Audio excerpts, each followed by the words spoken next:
Hello student. तो जैसे कि अपन बचत की सीमांत प्रवृत्ति के बारे में इससे पहले वाले अध्याय में पढ़ चुके हैं। इसके बाद में हमारा जो तीसरा प्रोस्पेक्ट है वो है निवेश फलन।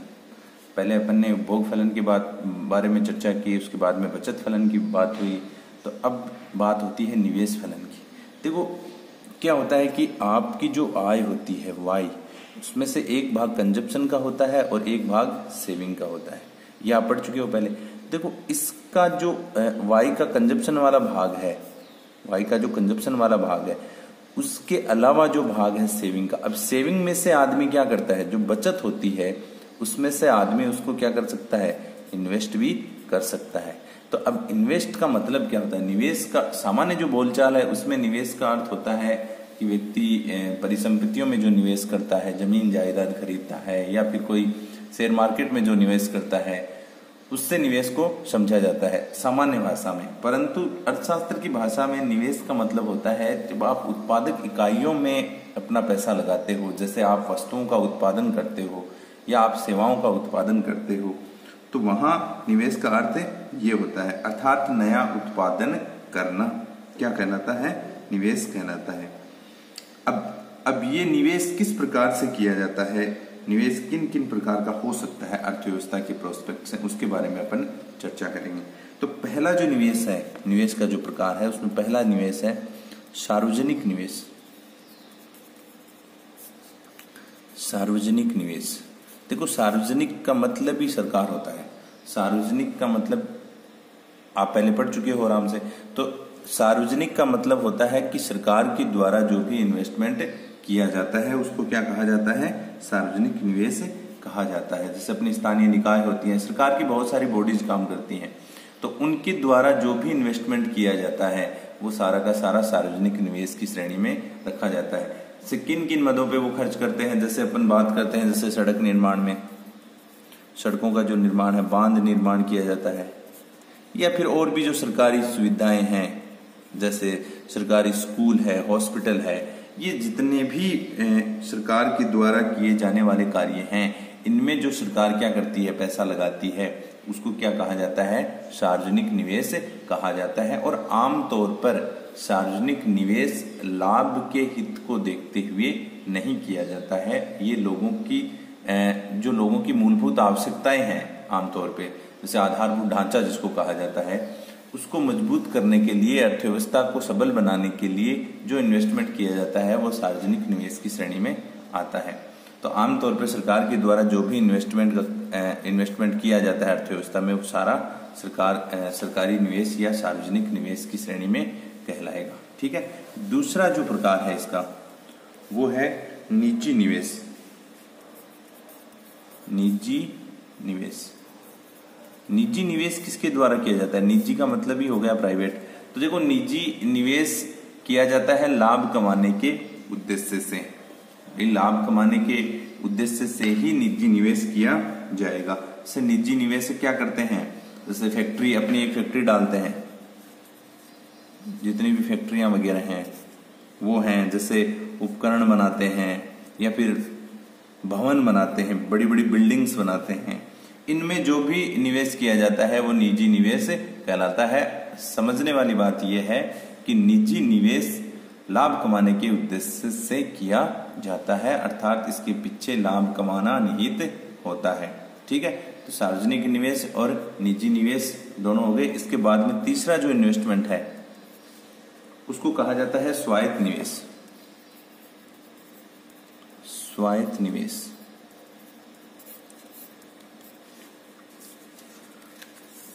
स्वायत्त का मतलब दूसरा होता है स्वतंत्र निवेश।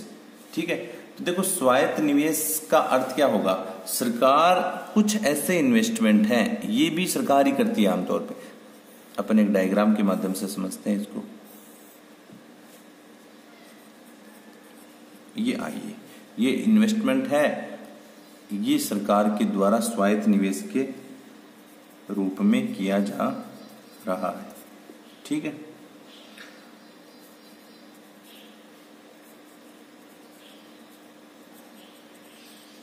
देखो इस डायग्राम से आसानी से समझ में आ जाएगा। देखो इसमें जो इन्वेस्टमेंट दिया गया है वो horizontal to the X axis है, ये एक्स एक्सिस, ये आपका वाई एक्सिस है।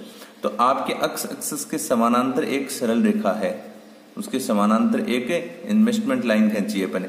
तो ये जो निवेश है, देखो आपने देखा होगा कि यहाँ y है, y का मतलब यहाँ आय है, तो आय यहाँ कम है, यहाँ ज्यादा है, यहाँ और ज्यादा है।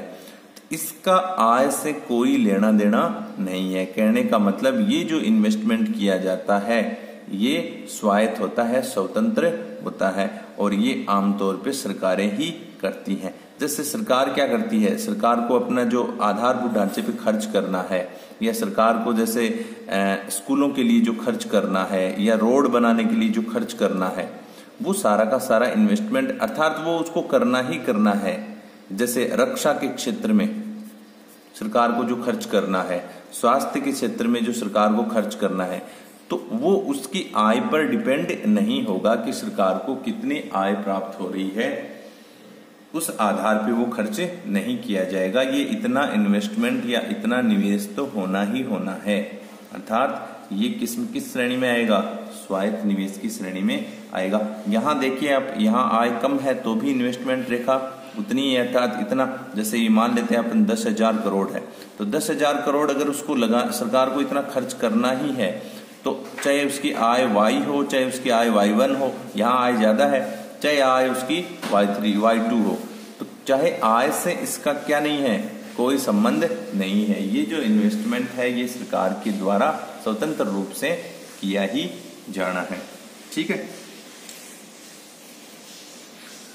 चौथा जो इन्वेस्टमेंट है वो है प्रेरित निवेश। प्रेरित निवेश, देखो जिस प्रकार निजी निवेश है, जिस प्रकार सार्वजनिक निवेश था, वैसे ही स्वायत्त निवेश है। इससे बहुत हद तक क्या है, मिलता जुलता है। जिस प्रकार निजी निवेश है उसी प्रकार क्या है, प्रेरित निवेश भी है। अब प्रेरित निवेश क्या होता है, ये होता है इंस्पायर। प्रेरित का मतलब होता है इंस्पायर। तो देखो इंस्पायर, अर्थात इंस्पायर किससे होगा व्यक्ति, लाभ से। एक वर्ड आता है प्रॉफिट, तो लाभ से इंस्पायर होकर व्यक्ति क्या करेगा, और ज्यादा इन्वेस्टमेंट करेगा। तो प्रेरित निवेश लाभ के उद्देश्य को या लाभ को देखते हुए, अर्थात कई बार क्या होता है, अपन एक एग्जांपल लेते हैं, पहले इसका डायग्राम बना लेते हैं।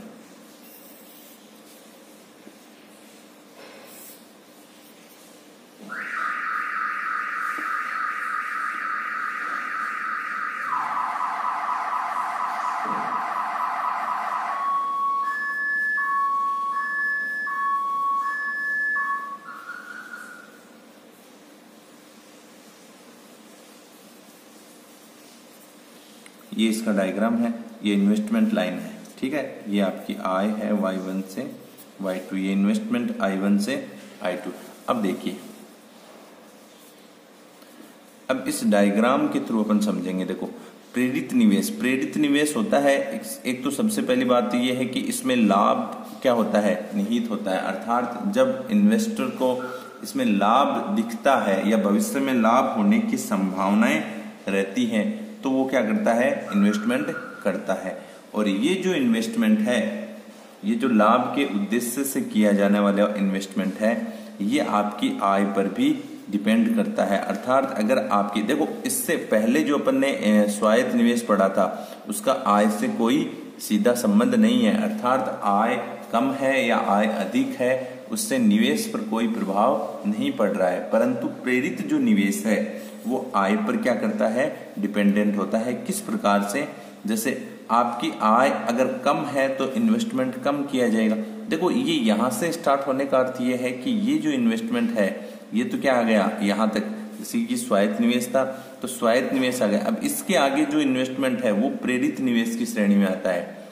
ठीक है, तो प्रेरित निवेश लाभ को देखते हुए किया जाता है, इन्वेस्टमेंट बढ़ा, और वो डिपेंड भी करता है आपकी आय पर। अगर आपकी आय में वृद्धि होती है तो उस आय में वृद्धि का, देखो आय में वृद्धि ज्यादा हो रही है, आपने देखा होगा आय में वृद्धि ज्यादा है, इन्वेस्टमेंट में वृद्धि उतनी नहीं है, क्योंकि आय में वृद्धि के साथ में क्या होता है, उपभोग में भी वृद्धि होती है। ये अपन ने पहले पढ़ लिया है। जैसे उपभोग का अपना जो समीकरण था वो यही तो था, C बराबर A प्लस BY।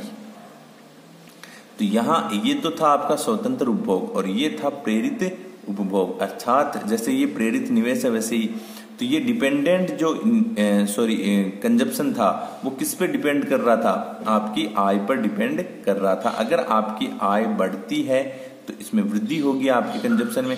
तो देखो आय का कुछ भाग तो कहाँ चला जाता है, कुछ भाग तो कंजप्शन में चला जाता है, अर्थात उपभोग में चला जाता है, और उसका कुछ भाग बच जाता है। तो वो भाग लाभ के उद्देश्य को देखते हुए या संभावित लाभ को देखते हुए इन्वेस्ट कर दिया जाता है, निवेश कर दिया जाता है। तो ये निवेशित भाग वो कहलाता है प्रेरित निवेश। ठीक है, तो देखो इसमें सबसे जो इंपॉर्टेंट बातें हैं, सार्वजनिक निवेश, निजी निवेश, ये आपको पता होना चाहिए। सबसे मेन बात ये है सार्वजनिक निवेश क्या होता है और निजी निवेश क्या होता है, ये आप आराम से डिफाइन कर सकते हो, बहुत ज्यादा हार्ड नहीं है। स्वायत्त निवेश और प्रेरित निवेश, ये दोनों जो इन्वेस्टमेंट है इसमें थोड़ा सा ध्यान रखना है कि स्वायत्त निवेश होता है उसका लाभ से कोई लेना देना नहीं होता है, अर्थात उसको लाभ कमाने की दृष्टि से इन्वेस्टमेंट नहीं किया जाता है। आमतौर पर सरकारें करती हैं और उनको उतना इन्वेस्टमेंट या उतना जो खर्च है वो करना ही करना है, आय चाहे कम हो या ज्यादा हो। जबकि जो प्रेरित निवेश है, प्रेरित निवेश निजी लोग भी करते हैं, आमतौर पे निजी लोग करते हैं लाभ की देखते हुए, क्योंकि सरकारें हमारी लाभ के उद्देश्य से नहीं चलती हैं। तो क्या होता है, पर सरकार की भी कुछ ऐसी निकाय हैं या सरकार के भी कुछ ऐसे उपक्रम हैं, वो भी क्या करते हैं, लाभ कमाने के उद्देश्य से इन्वेस्टमेंट करते हैं, उन क्षेत्रों में अपना पैसा डालते हैं या इन्वेस्ट करते हैं जहां उनको अधिक से अधिक क्या मिले, प्रतिफल मिलने की संभावनाएं रहे। तो सरकार भी क्या करती है, प्रेरित निवेश में अपना इक्विटी डाल सकती है या अपना इन्वेस्टमेंट कर सकती है। तो ये प्रेरित निवेश और ये जो स्वायत्त निवेश है, इसको थोड़ा सा ठीक ढंग से क्या करना है, फाइंड आउट करना है, जिससे इन दोनों में जो अंतर है वो आपको अच्छे से पता चल सके। ये बहुत बार परीक्षा में छोटा क्वेश्चन स्वायत्त निवेश के बारे में पूछ लेते हैं, स्वायत्त निवेश किसे कहते हैं, 2 नंबर का क्वेश्चन, या फिर प्रेरित निवेश के बारे में पूछ लेते हैं, प्रेरित निवेश किसे कहते हैं। तो ये आपको अलग अलग पता होना चाहिए, डायग्राम भी पता होना चाहिए।